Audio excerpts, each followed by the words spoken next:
Companheiros e companheiras, eu quero primeiro pedir desculpa da pressa, porque hoje tem um encontro municipal do PT e eu estou encarregado de chegar lá ainda na abertura. Depois eu vou para a PUC, que tem um seminário, a primeira formação da primeira turma, que está recebendo o diploma da primeira turma feito com os policiais, civis e militares, que fizeram convênio com o Ministério da Segurança Pública, fazendo pós-graduação, e a primeira turma que forma agora, hoje. Então, ainda tenho que passar lá. Então, eu queria pedir desculpa, porque vocês são os companheiros que a gente tem a maior admiração pelo trabalho que vocês fazem, por aquilo que vocês enfrentam no dia a dia, que não é fácil. A gente sabe que esse meio da mídia, combater essa mídia burguesa, não é para qualquer um. Só vocês mesmo.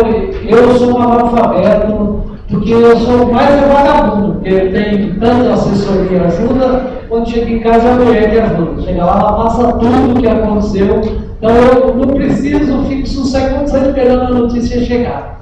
Mas para vocês, eu quero dizer da importância que tem. Vocês podem contar com a bancada do PT. Esse seminário, esse primeiro encontro de vocês é importante não para vocês e nem para a bancada do PT. Isso é bom para o Estado de São Paulo e para o Brasil, para a democratização dessa mídia que nós conhecemos de tantos e tantos anos.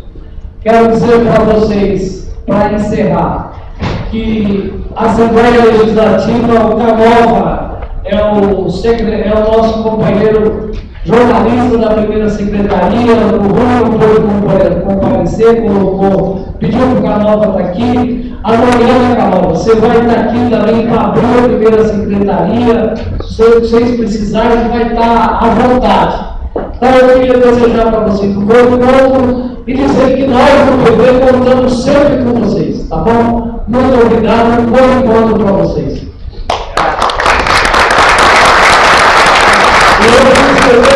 Porque eu cito quando assumi a direção do sindicato, ele me convidou, eu estava viajando no encontro do PT lá em Prudente. E aí ele me colocou bastante versículo. A próxima vez que chamar, eu te marco qualquer coisa e passo lá. Aí coincidiu que foi hoje. Gente, muito obrigado, boa sorte e bom trabalho para vocês. Obrigado.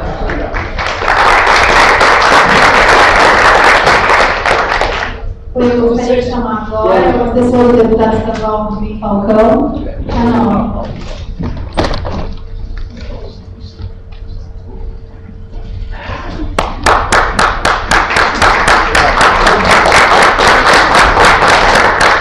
Olá, gente, boa noite, tudo bem?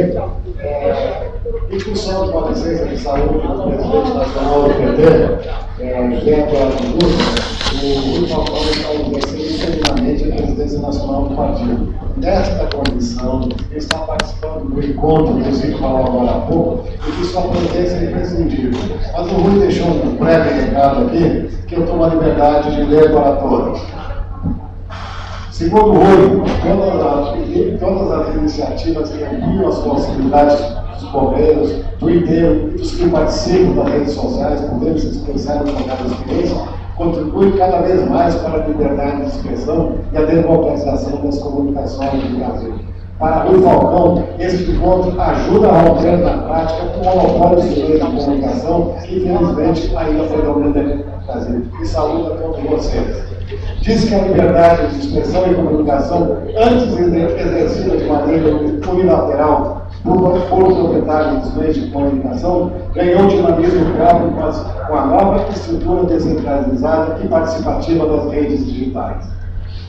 Em relação à banda larga, observa que a presidente Dilma Rousseff declarou que não quer mais ouvir falar em kilobytes e agora só quer conversar de megabytes para sempre. Essa declaração, as palavras de Rui Falcão, tem que ser saudada por todos os brasileiros, porque agora sim poderemos ter banda larga e preferência em todas as escolas e sinais abertos nas grandes cidades, como proposto no passado aqui em São Paulo pela prefeita Marta Suplicy. Por fim, leva aos bombeiros progressistas de São Paulo uma mensagem de sucesso e de avanço em seus votos. É isso aí, gente. Obrigado. Boa noite e um ótimo encontro.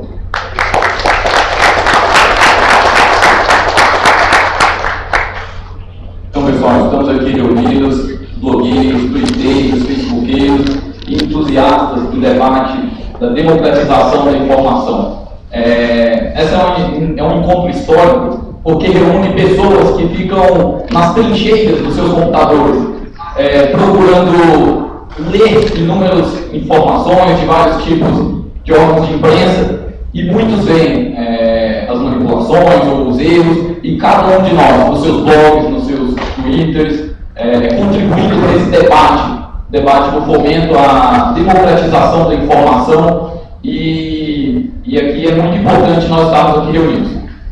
Saudamos também a Frente Parlamentar pela Democratização da Mídia. É importante lembrar que ela vai ser lançada em Brasília nessa terça-feira, no auditório Nereu Ramos, em Brasília, deputado Brizola Neto, deputada Luiz Erundina, que juntos estão também nesse debate para democratizar o acesso à informação, para debater meios de levar a banda larga para as comunidades carentes, para os pontos mais distantes do país.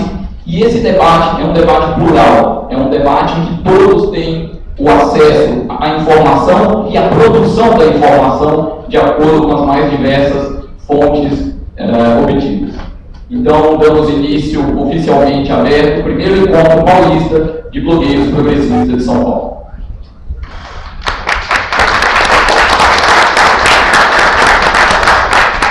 Há 6 anos surgiu na internet uma pequena rede, pouco antes das eleições de 2006. Despontava, de alguma maneira, embora ainda bastante limitada, o marco do surgimento do contraponto aos grandes organismos de imprensa, que muitos outros chamam de velha imprensa. Sites e blogs, batizados de blogosfera progressista, começaram a se expandir. Ao mesmo tempo, na internet, abrindo perspectivas de romper barreiras da comunicação, restringindo o alcance e a influência da chamada grande mídia ou mídia privada. No Brasil e em vários lugares do mundo, os blogueiros discutiram a internet no plano geral, o seu caráter revolucionário e as perspectivas de uma criação de ferramenta unificadora, plural, progressista e solidária, capaz de incorporar uma rede de correspondentes. O número de pessoas com acesso à internet em qualquer ambiente, domicílios, trabalho, escolas, lan houses e outros locais, atingiu 73.900.000 no quarto trimestre de 2010, segundo o Ibope Nielsen Online. O número representou um crescimento de 9,6% em relação aos 67,5 milhões no quarto trimestre do ano de 2009, segundo dados do mesmo instituto. Segundo a pesquisa realizada pela empresa especializada em tráfego online, Comscore, nas eleições de 2010, 70% dos brasileiros acessaram blogs, enquanto no resto do mundo a média foi de 50%. Para o relatório divulgado, a principal concentração de audiência dos blogs brasileiros foi na época das eleições no final do ano passado, quando, entre outubro e novembro, quase 40 milhões de usuários acessaram os blogs à procura de comentários sobre os candidatos à eleição. No ano passado, pouco antes do término de seu mandato, e levantando novamente a bandeira da construção de um sistema de comunicação democrático e capaz de dar espaço a todos os brasileiros expressarem sua opinião, o presidente Luiz Inácio Lula da Silva, numa atitude inédita, recebeu no Palácio do Planalto, em Brasília, 10 representantes da blogosfera progressista. Neste encontro, Lula mostrou às pessoas que já governaram o Brasil como se dialoga com a sociedade e como se luta pela democratização da mídia, mesmo que a grande mídia esteja em sua constante campanha de desqualificar a voz popular. A blogosfera é produto dos esforços de pessoas independentes das corporações de mídia. Os meios progressistas, designação que se refere àqueles que, além de seus ideais humanistas, ousaram produzir uma comunicação compartilhada, democrática e autônoma, contudo, produzem um blog independente no Brasil. Isso ainda é gesto de ativismo e cidadania que não conta com os meios adequados para exercer a atividade. Entre os milhares de blogs e comunicadores das redes sociais, um grupo se destaca por sua grande participação conjunta com os movimentos sociais em defesa do fim do preconceito, da discriminação racial e social, pela luta da terra e das moradias, das redes comunitárias, os blogueiros progressistas.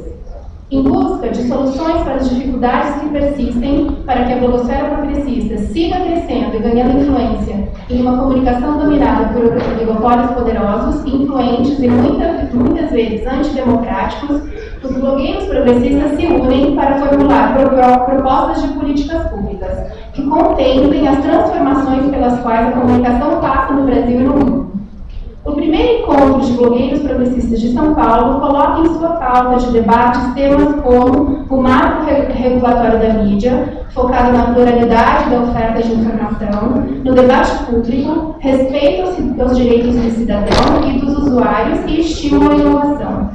O Plano Nacional de Banda Larga para acelerar o desenvolvimento econômico e social, promover a inclusão digital, reduzir as desigualdades sociais e regionais, promover a geração de emprego e renda, ampliar os serviços de governo eletrônico e facilitar aos cidadãos o uso dos serviços do Estado.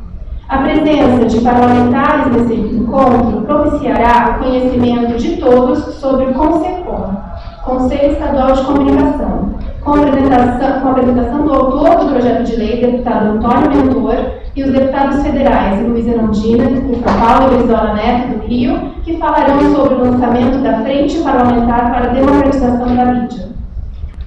Os debates sobre mídia livre, opressão na mídia, militância virtual em redes sociais, proteção jurídica na blogosfera e movimentos sociais trarão referências para enriquecer o debate e levantar novos questionamentos. As oficinas que acontecem no domingo têm temas que interessam a todos: sustentação financeira nas blogosferas, educação na blogosfera, ferramentas tecnológicas e não bancária.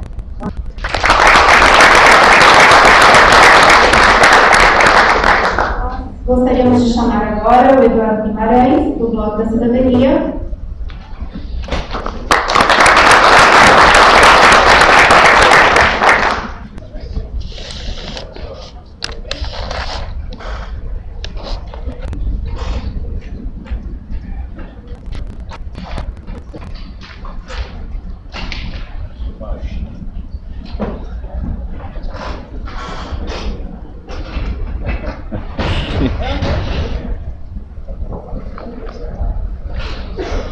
Assim vou crescer mais.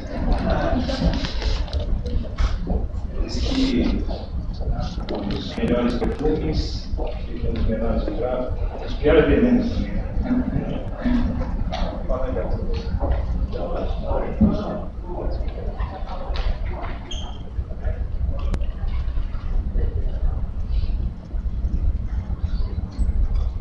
Com a palavra o Eduardo Guimarães.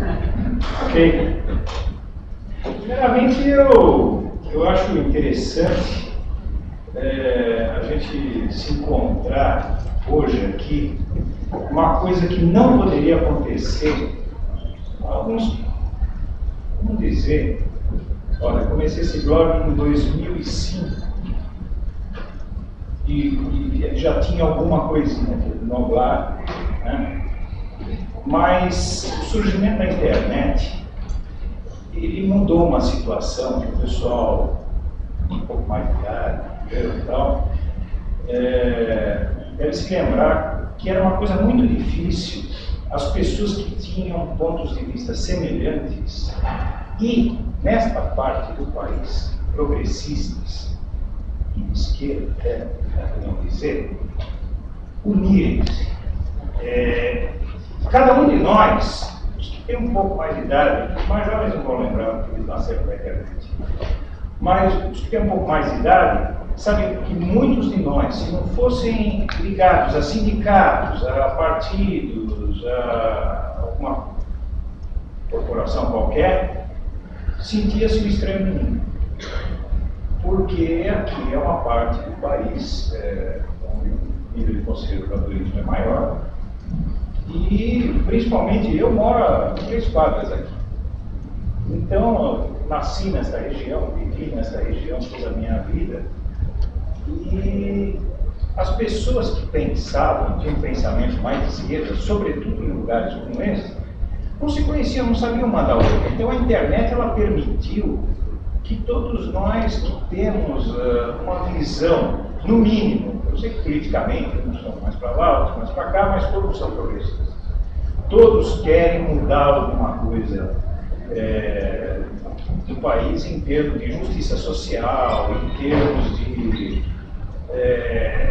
melhor divisão da renda, igualdade de oportunidades, mas, sobretudo, a desconcentração da comunicação, que no Brasil é uma coisa anônima. São duas coisas no Brasil que são anônimas. Uma é a questão da distribuição de renda. Eu não sei se vocês sabem, mas não existe um só país, no nosso estágio de desenvolvimento e do porte do Brasil, que tenha o nível de concentração de renda que nós temos. É uma barbaridade, é uma coisa nova. Não pode continuar, porque andando por aqui, nesta região, os que não forem daqui, quando saírem, dê uma volta por aqui, nós parecemos que vivemos em campos de concentração aqui, cercados de cercas de fio elétrico. E o prédio onde eu vivo é uma coisa. Eu levei um estrangeiro italiano há pouco tempo para jantar em casa, um sujeito que não conhecia o Brasil, e ficou espantado de ter que entrar numa gaiola para depois entrar no prédio. E aqueles fios, aquela coisa toda, mas o que está acontecendo aqui? Então, tem muita gente que não entende. Então, as pessoas, a internet, ela permitiu às pessoas que pensam dessa maneira, como nós pensamos, pelo menos que a comunicação é extremamente concentrada no Brasil, e não pode continuar assim, porque não é compatível com um país civilizado, porque não existe uma Rede Globo, por exemplo, meus amigos, ela não poderia existir na Alemanha, na Inglaterra, acho que nem nos Estados Unidos não poderia existir a Rede Globo, porque você tem a questão da propriedade cruzada, que é uma coisa gravíssima que acontece no Brasil. Nenhum país no nosso estágio de desenvolvimento, uma economia do porte desta, democrática, e poderia existir uma Rede Globo, uma barbaridade. Eles têm um nível de audiência que ultrapassa os 50%. Estados Unidos, por exemplo, não pode ter mais que 38%, se não me engano. Alguém, se eu estiver errado, me corrige.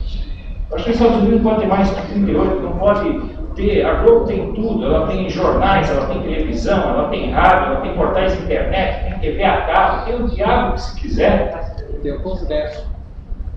Sim. Manda lá. Como? Manda em tudo no Brasil. Manda em tudo.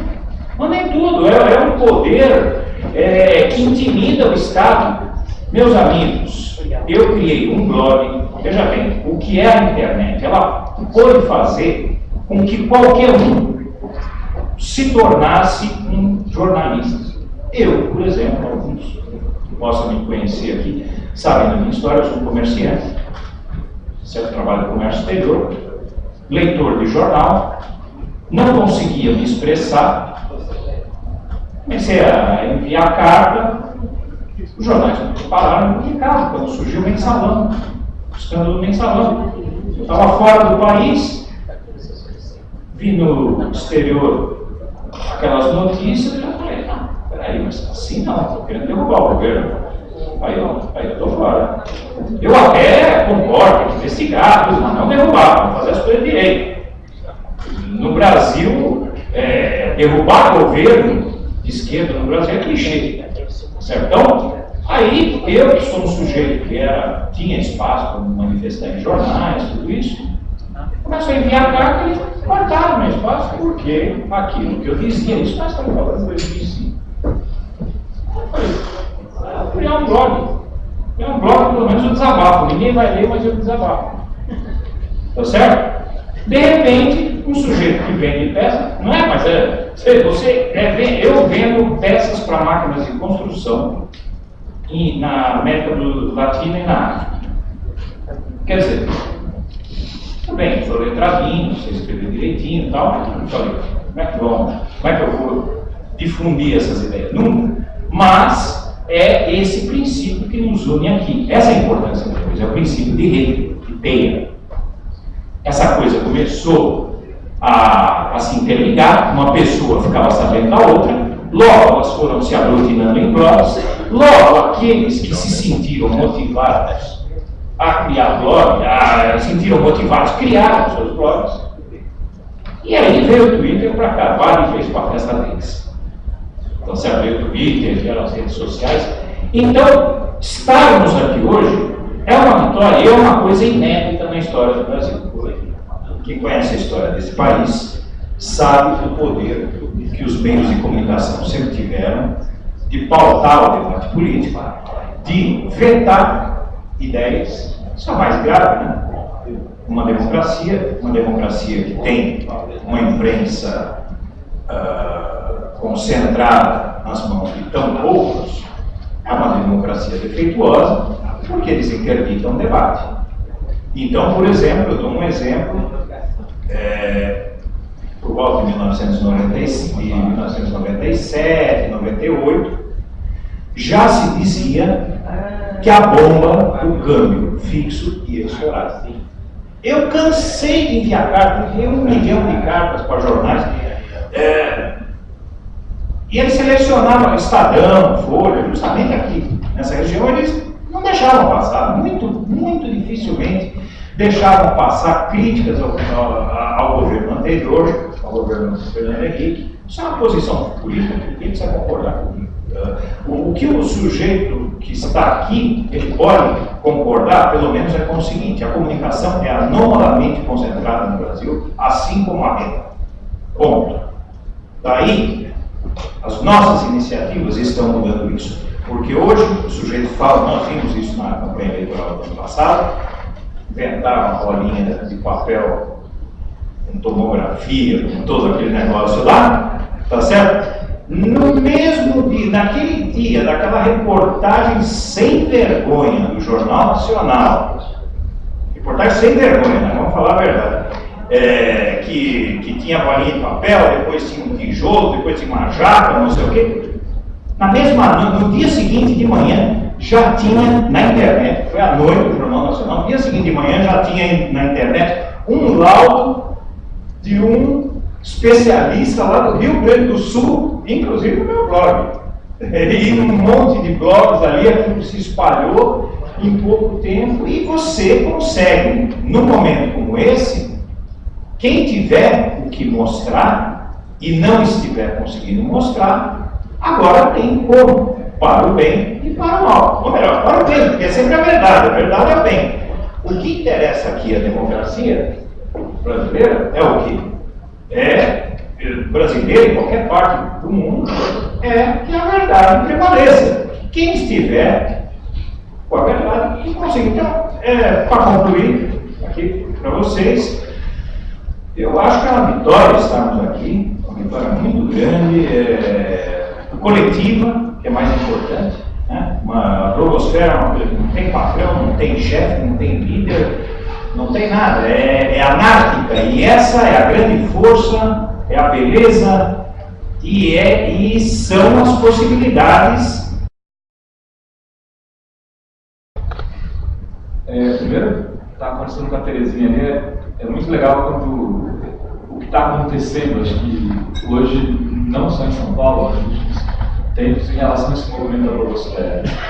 Eu cheguei, olhei assim, não conheço muita gente. Isso é bom. Isso é muito bom, entendeu? Porque talvez conversando com as pessoas, elas se identificando, eu sou o Aloba tal, eu sou o blog X, tal, eu sou o comentarista Y, mas visualmente eu não conheço muita gente. Aqui o Canova, tem muita gente que. Então, o Sérgio, e isso daí representa que a gente está construindo alguma coisa diferente, né? Uma outra plataforma de militância, uma outra plataforma de atuação jornalística, um outro espaço de construção de cidadania que eu arrisco dizer que vai produzir alguns efeitos na construção democrática nos próximos tempos. Inclusive, em função disso, hoje não dá mais para dizer que existe uma agenda sétima definida a partir dos grandes meios de comunicação. Nem todo mundo é da área de comunicação, mas por muito tempo a gente estudou aí jornalismo, publicidade, relações públicas, que a mídia, né, meio que dava o norte do debate político, do debate das questões sociais, do debate das questões de mercado. Ela escolhia a agenda, ela determinava a agenda. Isso que a gente chama, os estudiosos denominam de agenda sétima. Hoje existe uma disputa de agenda, né? Por mais que tentem nos intoxicar com um debate que é apenas do grande mercado, apenas dos grandes interesses, tem todo uma militância, principalmente alocada nas plataformas digitais, que começa a faltar outras histórias, outras construções jornalísticas, começa a trazer para lá outros personagens, né, Eduardo? Começa a discutir outros focos de interesse. Isso não é tão velho, isso é muito novo. Isso é novíssimo. A eleição passada, eu acho que foi um dos cases, cada eleição vai virando um case maior que o outro, a verdade é essa. Né?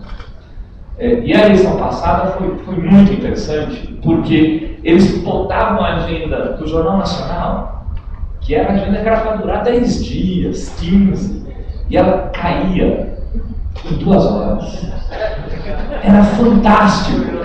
A bolinha de papel, pá! Na hora que caiu a bolinha de papel, eu estava no Twitter, o Jornal Nacional fez toda aquela construção midiática. Em 1 hora, aquilo estava demolido na internet. Eles já tiveram que sair se explicando. No dia seguinte já era tentando justificar a história, tentando desconstruir a construção que tinha sido realizada nos meios eletrônicos. E aí, por quê? Porque nós podemos ser tão poderosos sozinhos, mas quando junta todo esse universo de pessoas que tem sabedorias, expertises, etc., cada um na sua área, isso vira um negócio muito forte. Quem desbaratou a história, talvez o grande artífice lá, foi uma pessoa de Santa Catarina, né? Rio Grande do Sul. Santa Maria. A gente está se repetindo, estava aí agora, que eu estava falando. Eu não ouvi, hein? Eu acho interessante isso, para vocês verem a sintonia que há entre as pessoas, todo mundo sabe mais ou menos. Não, mas essas coisas que estão no ar, a gente vai percebendo, vai falando. Querendo informação, né? Não. Eu só tinha aquelas informações da outra vez, se deve ter coisa nova. Tá, que eu puder falar. Então, ou seja, você viu que lá do Rio Grande foi lá e apresentou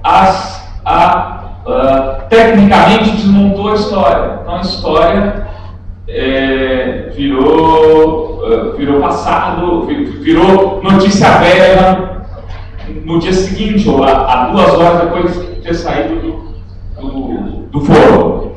Quanto tempo eles gastaram para construir aquele episódio da bolinha de papel? Em quanto tempo esse noticiário caiu? E aí eu podia citar dezenas de exemplos. O que eu acho mais interessante, a gente está vivendo um momento diferente. Teve um momento em que a gente tentava desmentir os meios de comunicação tradicional, né? E aí demorava até a coisa virar onda, às vezes passava um tempão. Aí chegou no processo da eleição, onde aquilo de repente começou a ganhar muita rapidez, e agora o momento que me parece muito mais interessante é que eles estão correndo atrás do que a gente dá na internet. É impressionante a quantidade de histórias que saem primeiro na rede e depois vão ser pautadas no jornal. Vou dar um exemplo, o caso do delegado que um dos primeiros a dar foi o Rodrigo, lá da fita, que circulou, saiu num sitezinho, com pequena audiência lá em São José, parece escondido, e aí foi ganhando dimensão, chegou aqui, foi para a Folha, foi para o Estado, foi para o Globo, virou um caso que movimentou todo o governo do Estado de São Paulo. Pois é, a molecada que queria matar a Dilma, o Edu está lembrando, que é um caso que você perseguiu. Podemos dar outro. Por exemplo, a questão do Creative Commons, né, que é um caso que ainda não está resolvido. Mas assim, essa pauta, gente, essa pauta nunca estaria no debate público se a gente tivesse a mídia tradicional organizada da forma que era há 5, 10 anos. O debate sobre os direitos de autor, a propriedade intelectual, um debate que o país precisa fazer, precisa tomar decisões que vão impactar na distribuição de cultura e na organização do nosso modelo cultural, seria subjugado à lógica do mercado, aos interesses do mercado, das grandes indústrias, e certamente não teria a expressão que está tendo. Então, eu acho que a gente, ao fazer esse tipo de encontro, que eu não vou me alongar, vou tentar ser o mais breve possível, mas ao fazer esse tipo de encontro presencial, a gente avança um pouco mais. Por mais que a gente se organize nele, por mais que a gente avança um pouco mais. E esse é um dos encontros que estão acontecendo quase que no mesmo período no Brasil inteiro. Semana passada teve o do Paraná, infelizmente eu não pude ir por conta de uma demanda familiar, minha filha fez aniversário, eu não podia deixar de ir no aniversário dela. Já dia 6 a 8 de maio está marcado o do Rio de Janeiro, teve o de Cuiabá, Natal, Porto Alegre, Ceará. Porto Alegre, assim, e tem uma informação que tem em Olinda também, eu soube hoje, já estou preparando de Olinda, de Pernambuco. Vai ser em Olinda, estou começando a preparação hoje para o Pernambuco também, soube hoje dessa informação. Bom, e, enfim, esses encontros presenciais, eles têm que ser utilizados para a gente poder construir mais caldo cultural. Aqui em São Paulo, em especial, para me encurtar, eu acho que tem um desafio. Tem que ter um desafio talvez maior do que todos os outros estados. Não é porque a gente é paulista que gosta de dizer que os nossos desafios são sempre maiores. Mas é que aqui está os grandes... 70%, tirando a Globo, todo o resto da grande comunicação está organizado em São Paulo. E mesmo a Globo, que tem como sede principal o Rio de Janeiro, ela tem boa parte do seu corpo técnico, dirigente, jornalístico e tal, sediado em São Paulo. O que acontece? É aqui que eles jogam um grande jogo. Boa parte do grande jogo, os interesses econômicos, políticos e tal, se joga em São Paulo. E por isso, o silêncio midiático em relação a boa parte das decisões que são tomadas aqui é imenso.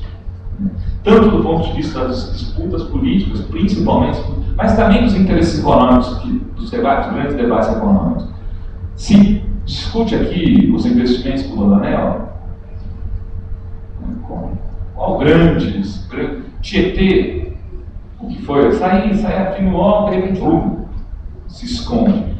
Então, a gente precisa pensar formas de transformar essa nossa ação de blogueiros, progressistas, numa ação que seja também de enfrentamento. E aí, eu acho que essa palavra, a esse silêncio midiático. Porque esse enfrentamento é ação democrática. É garantir diversidade, multiplicidade informativa, é enfrentar os grandes meios de comunicação. E para enfrentá-los, a gente precisa consolidar alguns espaços. Tem aqui o encontro dos blogueiros, eu acho que ele é um importante ator nessa história. Tem, por exemplo, o Movimento Sem Mídia, do Eduardo. Tem a Altercom, uma entidade que está organizando pequenos e empresários de comunicação e empreendedores individuais. A gente, inclusive, vai ter uma reunião amanhã aqui, vamos aproveitar o encontro de vocês, marcamos uma reunião, vamos definir algumas coisas. Tem o Barão do Cararé, a gente precisa começar a dar um pouco mais de molho nessa história, fortalecer essas organizações e criar defesas para que a nossa ação seja mais encorpada. Defesa no sentido jurídico, contábil, de capacitação e de garantia de recursos também. É esse o recado, assim, primeiro, Então, para dizer que é sempre muito bom poder participar desse evento, vou estar com vocês amanhã, domingo, e então, uma saudação aí, muito obrigado por ter me convidado.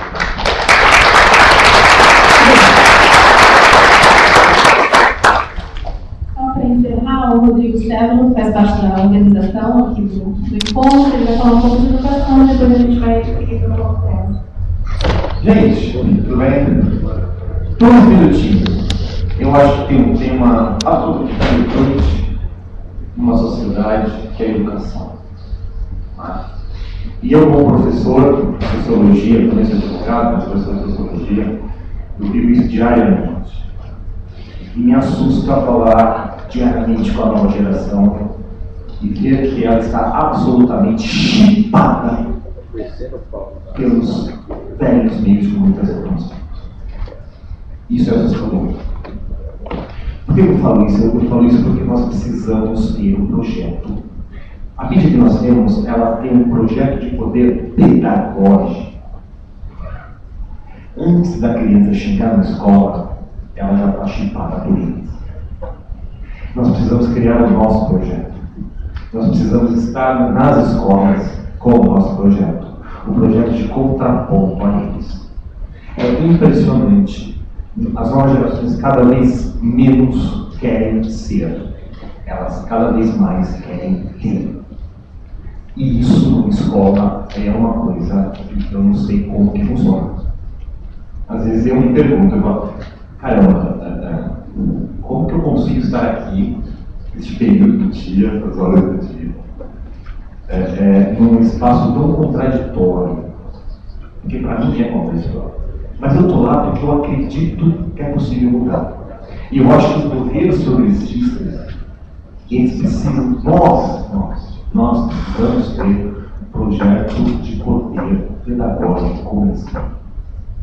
É um desafio enorme, é absolutamente complexo, porque eles têm a TV, gente.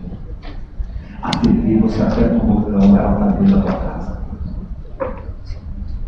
E aí o consumo, o ter, prevalece. Então ele já vai para a escola, ele quer ter, ele não está preocupado em ser. Isso é uma angústia para mim, sinceramente. Porque eu acredito no ser humano e eu acho que a escola tem um poder de mudança sem tamanho. Mas na escola que nós temos, não. A escola que nós temos é uma escola historicamente feita para a reprodução. Nós precisamos sair da linha reprodutora. E os blogs também têm que fazer parte disso. Nós temos que bater de frente com essa mera reprodução. Nós temos que trazer ideias novas. Nós vivemos um tempo de possibilidades, de sonhos possíveis, que eu quero dizer. O Lula diz, quantas eleições ele demorou para ser feito? Quantas eleições ele teve que engolir a seco? Rede Globo, Spatup, como escrevo no meu blogzinho lá, mídia caricata, me acesse. Quantas ele conseguiu, ele foi eleito, ele foi reeleito, tem inúmeras críticas ao Lula, incluindo a educação, incluindo o Haddad, inúmeras, dentre elas eu posso citar aqui a questão do exame de ordem, que é a polêmica, a questão do vestibular, que é outra polêmica. Eu acho que nós temos que acabar com isso. Nós temos que focar na escola. Meritocracia, para mim, eu não acredito. Nós temos que ter um momento diário de formação, continuado. Prova, não prova nada. E o sistema, ele é meritocrático, tudo que ele quer. Ele quer nos formatar a todos para sermos ferramentas do sistema, ferramentas dele. E a gente vai se matar para ter um diploma, se matar para passar nos anos da ordem, se matar para servir a eles. Como a gente faz? Gente, outro ponto. Tinha mais coisa para falar, mas desculpa a gente. Já estou aqui. Gente, é o seguinte, censura. Isso porque ele falou que foi errar, ia ser rápido. Gente, censura. Existe um blog dito como sujo, por aquele lá do Rafa Azul, que é o blog Fale São Paulo. Esse processo é censurado. E eu acho que isso também, a gente precisa conversar muito sobre isso. Nós precisamos ter um corpo jurídico do nosso lado. E como advogado, a gente coloca essa posição aqui. E amanhã eu vou falar sobre a questão do domínio, que é o problema do Lima, do Fábio de São Paulo. Ele cometeu um erro básico, faltou a ele a orientação jurídica. Nós precisamos ter isso. Hoje, desculpe a nossa falha, não tem nenhum problema. Tinha que ter feito isso antes. E hoje eles estão com o processo nos costas, eles têm uma indenização, eles perderam o domínio. E agora é apagar o jogo. Então a gente precisa também falar sobre a censura, sobre essa segurança jurídica, porque eles têm tudo. Os advogados mais caros eles têm. Mas a gente também tem os humildes, advogados humildes, mas competentes, prontos para a batalha. E esse que vos fala é um deles. Eu acredito nisso. E eu estou aqui também para isso, para ajudar nesse aspecto jurídico. Gente, desculpa. Obrigado.